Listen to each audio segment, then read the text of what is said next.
Nielsen said Denmark would never accept a situation where Greenland is threatened or where its people are pressured by military force. She stressed that Greenland's future cannot be dictated from Washington. First of all, I believe that we should take the American president seriously when he says that he wants Greenland.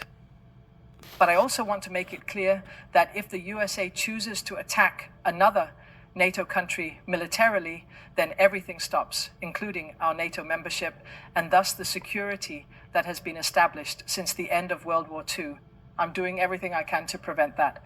I believe in democracy, and I believe in the international rules of the game. Of course, I also believe that you don't change borders by force in any way whatsoever.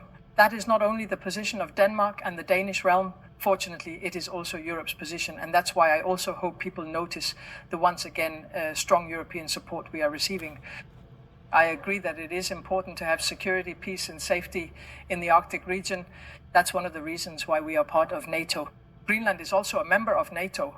It is a shared responsibility for the Arctic states, including the Kingdom, to ensure that there is security, peace and freedom in the Arctic region. But Denmark has always been a good ally to the United States. We want to continue to be that. But I also have to take issue with some of the things being said by the American side. And of course, we will not accept a situation where we and Greenland are threatened in this way. Greenland's Prime Minister has firmly rejected renewed calls by U.S. President Donald Trump for a United States takeover of the island. The response comes after Trump once again raised the idea of American control during the early months of his second term. Speaking on Monday, Prime Minister Jens Frederik Nielsen made it clear. Greenland, he said, cannot be compared to Venezuela. Nielsen stressed that Greenland is a democratic country. He said it has been democratic for many years, and its future cannot be dictated by foreign powers. He acknowledged that recent developments have caused concern and said it was understandable that some people are worried. But he insisted that the current approach is about cooperation, not confrontation.